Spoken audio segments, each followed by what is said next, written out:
Hello, I'm Canay Atalay. Welcome to Regenerative Innovation with Canay. In this program, we go beyond the limits of traditional thinking about what is innovation, how we can do problem solving, which creates even more problems, and instead we focus on how we can become the humanity, creating and applying solutions that are not just good for the economies, but also good for the life of this planet and our humanity and our potential.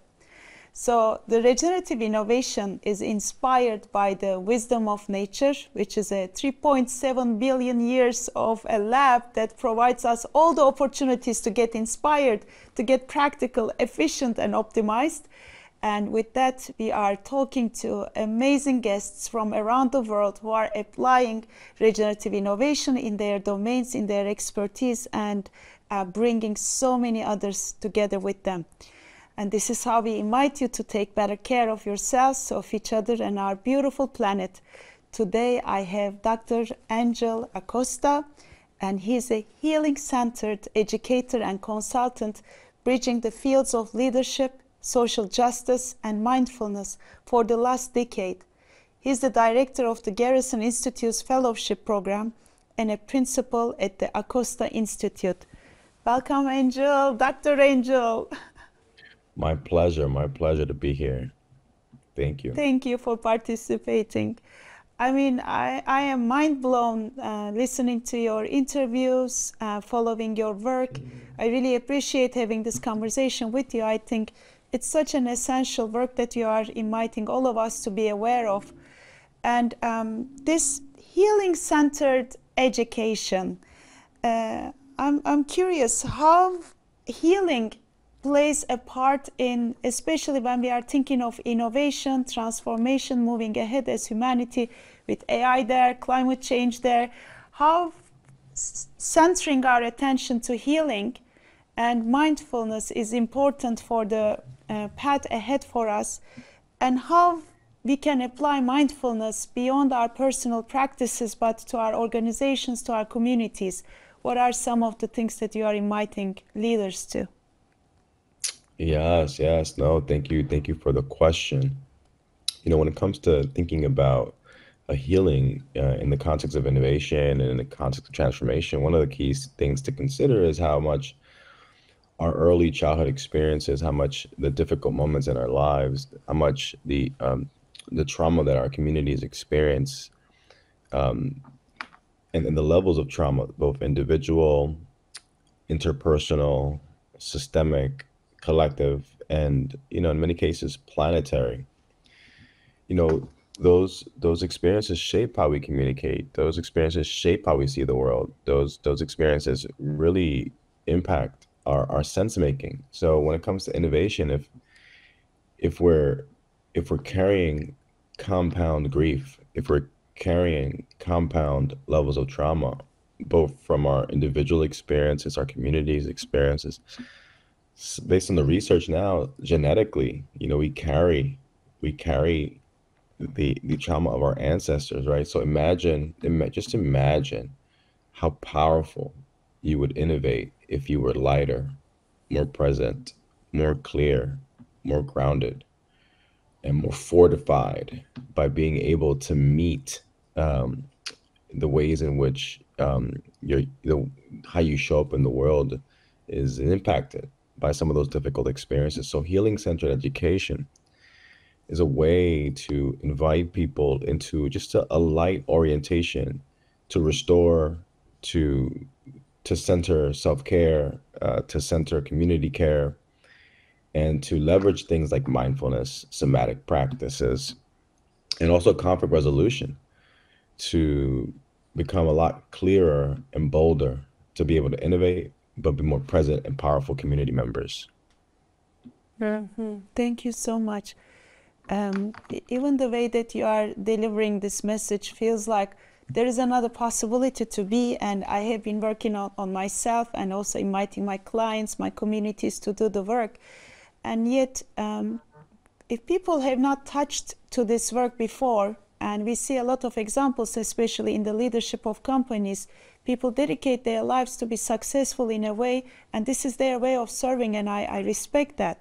But when it comes to doing the inner work, and there are also some leaders are so talented in suppressing it and managing that trauma, that stress, and then we see that coming out, especially when it comes to innovations that are totally different than what we believe the world used to be, and we look at a future with AI and with so many needs of life waiting for us to awaken to our humanity.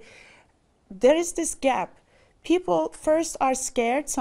Many people are scared of stepping into that unknown do the inner work, because there is so much pain and it's almost like a monster under the bed.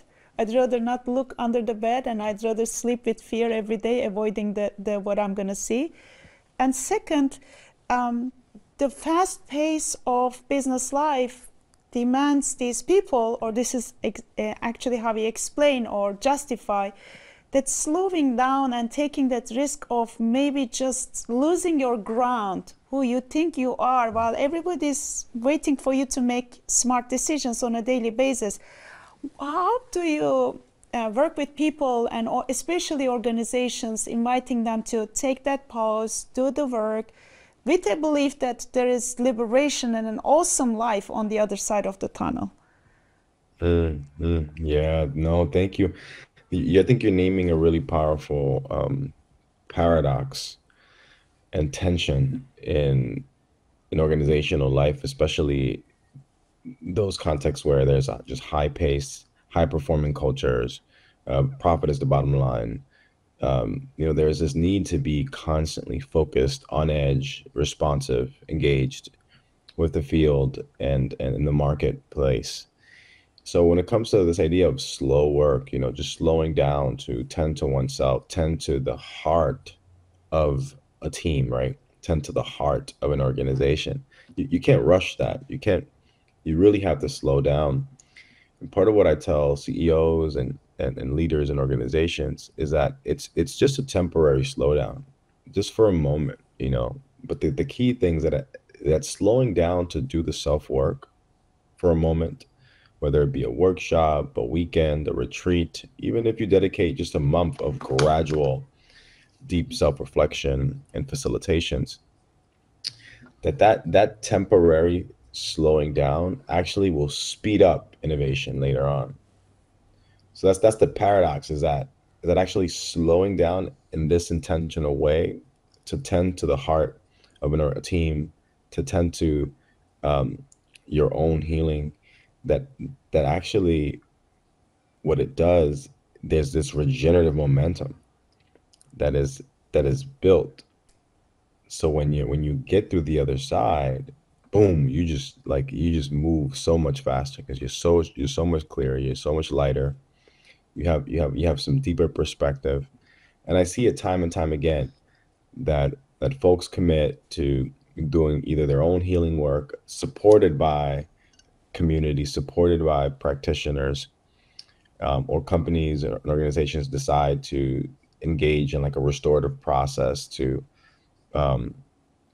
really bring a team to come closer together and do kind of literally healing work in a way. And what happens is, at the other side, there's just more synergy, there's more flow, really flow, because at the core, what trauma does, it obstructs flow. It fragments us. It pulls us. It activates what neuroscientists call the sympathetic nervous system, which is part of our nervous system and our what's called the reptilian brain, that has adapted to the savannah, that has adapted to being out in the wild. And the issue there is that when our brains and the nervous system is overactive in the sympathetic sense, and we're on edge, we're impulsive, and that's not conducive to healing. So you have to slow down to achieve the transformation that you want.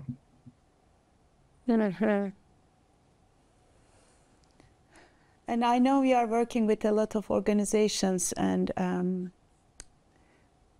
in different universities, in different communities, also with global organizations with frameworks like inner development goals. In all of your work, what are some of the innovations or emerging, I'm not going to say trends, but changes in the attitude or the behaviors of humans, especially leaders, that might be a good sign for us to really say that, okay, we are more open to this, we are receiving it, we are seeing also, not just for our inner work, but also the way that we are creating systems, products, services to create less trauma, at least, with their impact in the world and with our children. I'm really curious, what are some of the things, because obviously you are doing this work and there must be good signs for you to keep on Yeah, doing what you're doing. What are they? I would like to hear yeah, some cases, some they're stories, if you would like to share. yeah, there are great signs. There are great signs out there. Um, the first, I think, so especially, honoring Harvard and the legacy of Harvard, you know, you know this work very well from systems thinking and systems theory. Boston and Harvard were, a hotbed for the growth of system thinking, from Peter Senge, Otto Scharmer, adaptive leadership, and Dr. Ron Heifetz. Um, so what we're in terms of what's cutting edge is that our theories around and our frameworks and our practices around leadership are becoming a lot more sophisticated. Even systems change has become more sophisticated, leaning on like quantum physics, leaning on just deeper principles of universal laws that might give us insight, right? So like in quantum physics, what can we learn about leadership from a quantum physics perspective? Like what does the anatomical world tell us about uncertainty? So I think that's really exciting, this idea of quantum leadership. I also, as the explosion of the digital information revolution and social media, we know that our followers and the ways that community follow and authenticity is so important now. So you have this even though for youth, and for many, social media has been detrimental to mental health. My God, and at the same time, it's shifted the dynamic in the ways in which people lead, especially in the digital realm, where there's this really deep attuning to what communities need, want, and respond to. Sometimes it gets a little dysfunctional being obsessed with going viral, but in many cases, it does create a really good foundation for building authentic brands, authentic leadership. So, so there's one more thing I'll share. So one, the innovative ways that leadership has grown, both in practice and theory, integrating quantum science, the ways in which our lives online have forced leaders to become or try to become more authentic and meet the needs of the communities that follow them. And then I think the last really powerful thing is connected to AI and another paradox. Paradoxically, the fear around how fast AI is evolving and the pressure around the economy and adapting AI into organizations. In many cases, I've seen leaders really develop what's called beginner's mind. Um, Beginners meaning like we don't know everything. Let's learn this emerging thing that's really disrupting our industries. One of the great examples right now on the field is Mark Benoit from Salesforce. Uh, he's been talking a lot about the ways in which he's been integrating AI into Salesforce in a very human and organic and emergent way. And he actually talks about beginner's mind. And that's really powerful to hear one of the most powerful CEOs talk about beginner's mind in relation to this emerging technology, in relation to this really disruptive tech. But just to slow down, but what Mark is saying in suggesting that he has beginner's mind, there's something deeper there. He's saying that I don't know. And that's to hear subtly a CEO say something, it's profound. Say, I don't, we're doing the best we can, and I don't know. So we're just leaning into this emerging phenomenon. And that's subtle, but it's huge. And that's the kind of the final point that's the most exciting from the stories that I'm seeing in the field and my work is that leaders are really leaning on emergence as a skill. It's subtle, but emergence as a skill. So often we have our strategic plans, our business plans, everything's frameworked and structured, and the analytics around what we're going to be doing with our teams and our businesses, and that gives us comfort to be able to execute. But the ways in which our world is unfolding, there's just so much dynamism. Who predicted the pandemic? Nobody. That phenomenon just washed over all of us, catching us off of our feet. So, what does it mean to develop an orientation that is healing centered, but also can lean into the emergent qualities and properties of the organizations and context within which we live? That right there, I think, is the juiciest finding, is being comfortable in that uncertainty and developing the power to be present to respond dynamically. Oh, this is so beautiful. Because most of the time when I'm thinking of like healing, I believe, we are nature and we are perfect. And then we have these identities separated, like you said, with trauma. And then we want to keep them. I want to be this little girl and I want to be this powerful woman. And in order to make them continue their life, I have to start controlling the way they are interacting with the world and the world sees them, and it creates a lot of stress. But then when I can say I don't know and I can surrender, that weakens that separation, and I start embracing different sides of me, because I'm not either one of them, but I'm all of them, individually, as a community, as a collective, as an earth living system. And I really find this very powerful, being able to surrender, because it's not just a moment of saying I don't know to seek for answers, but it's just allowing one version of you to die who wants to be right all the time, which is a very egoic leadership style, and controlling, and it destroys us. Thank you so much for this. I love these signs and the patterns. I can also see them, feel them. I'm living by them. And I would like to ask one more question. There's also a lot of polarity where saying I don't know, maybe not the best political answer all the time, especially in heated areas, in equality, social, racial, religious, gender and generational. And you feel things as a human, or at some points you need to act as a leader and guide others. And what are the most effective ways to really show up in domains where there are real conflict and fight and violence and war, and it's in the field, and you come into that domain, and how to really be present as a leader, as a mother, as a human in what's going on? Yeah. It's quite the time.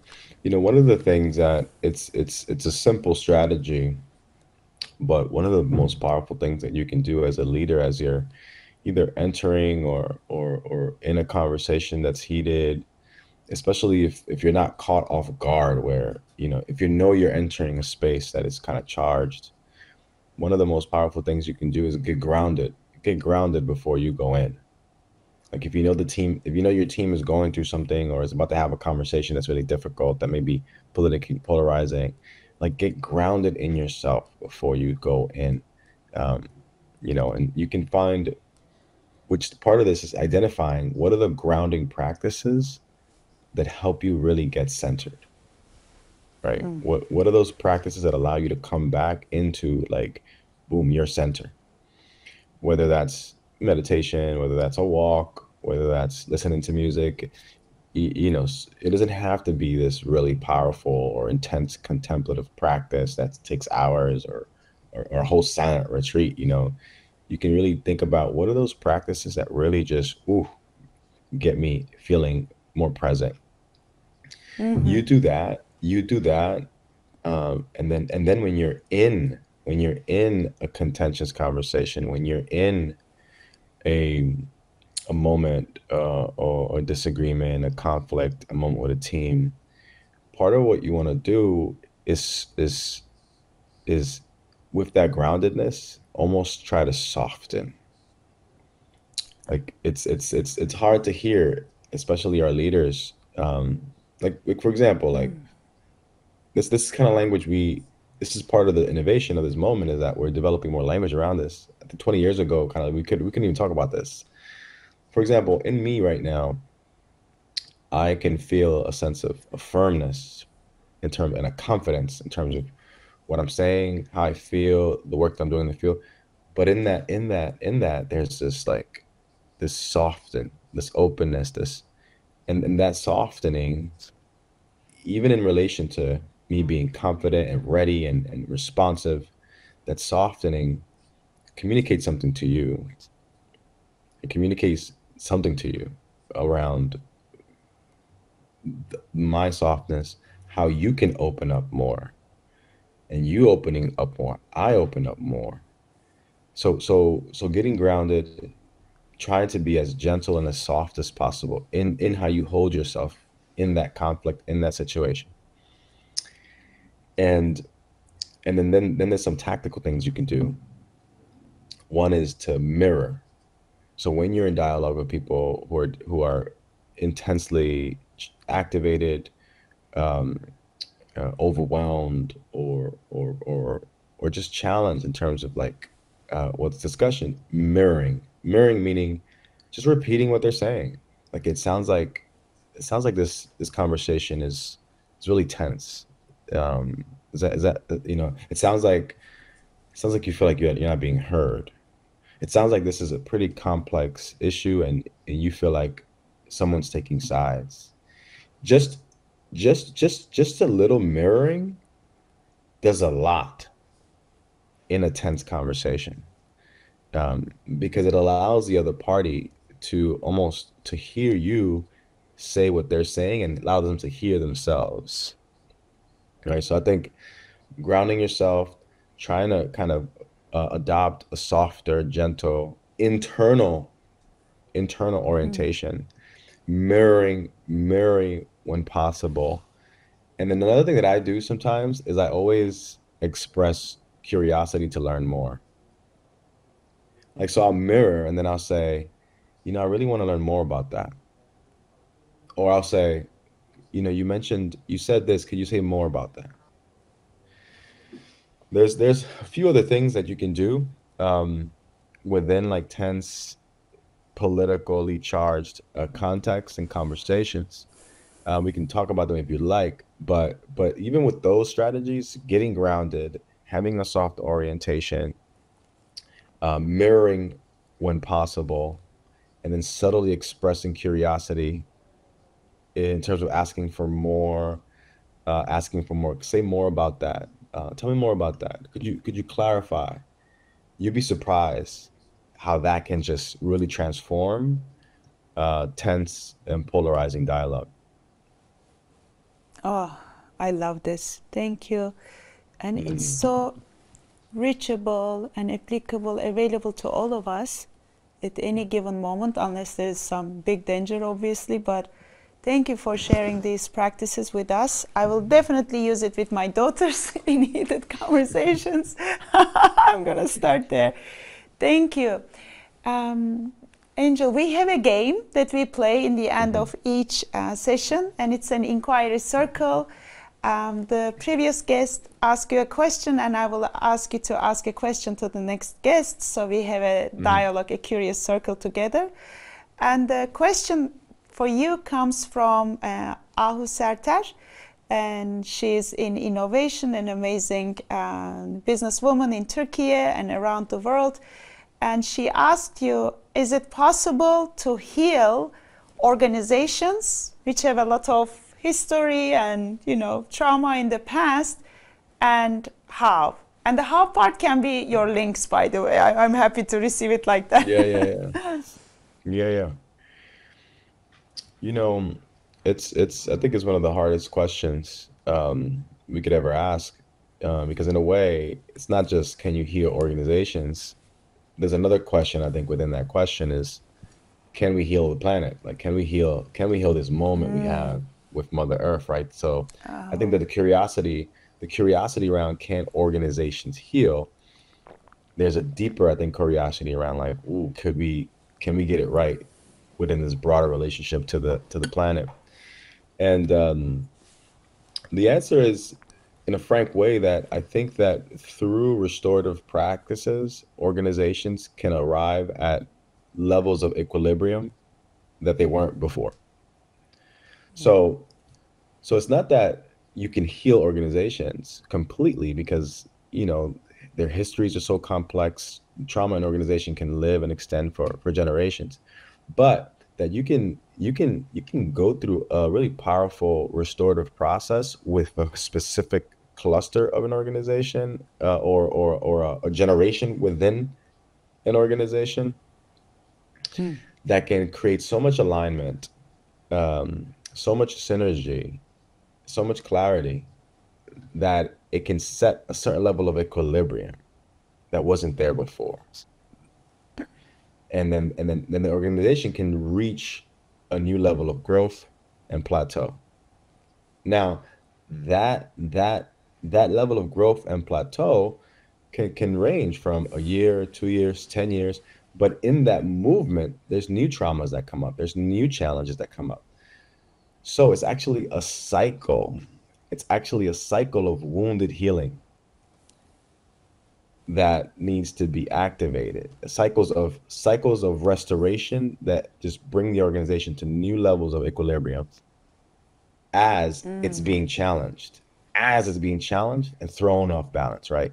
So it's not just can organizations heal, but can you situate and create a process where an organization is dynamically growing and creating conditions for thriving in light of a dynamic landscape. It's almost like flying to space. You know, it's like all if you hear astronauts and engineers talk about how they get out into this beautiful, you know, just universe, it's dynamic. It's like all these forces, right? Life, yeah. So you're right. So yes, organizations can heal, but more specifically, creating processes where there's momentum and plateaus of equilibrium that allow for transformation and growth. Thank you so much. What a beautiful approach to innovating the pathways of healing and the cycles of Mm, healing. Thank you so much. Now I'm gonna request a question for Daniel Hume, who is one of the mhm. innovators, thought leaders in AI and emerging technologies. Yeah. I'd be curious to know what his perspective is on AI and emerging technologies to our inner development, you know, the development of our inner lives. I'm really curious about his response to that. Thank you so much, Dr. Angel. This was an amazing conversation. I hope it Yeah. brings so much light and inspiration to so many leaders, especially in my beautiful country, Turkey. And I'm looking forward to seeing more of your work and catching up soon. Thank you. Yes, my pleasure. You take good care. Thank you. Thank you. All right. Wow. So here we are in the essence, in the core of being human as a part of this beautiful planet. How to heal, centering healing in innovation. What can change? We don't know. But guess what? Maybe the opportunity is lying just there, being comfortable with not knowing. We had a beautiful conversation with Dr. Angel Acosta, who is doing amazing work with really developing ourselves inside out and intergenerational, interracial, and planetary work. And this is our invitation. The work is the path towards becoming more of our essence. And we invite you to participate in our community platform, regeneratex.co. I thank you from the bottom of my heart for joining us today, and I hope you practice what you have heard in this session. Let's take better care of ourselves, of each other, and our beautiful planet. Thank you so much, and see you in the next episode.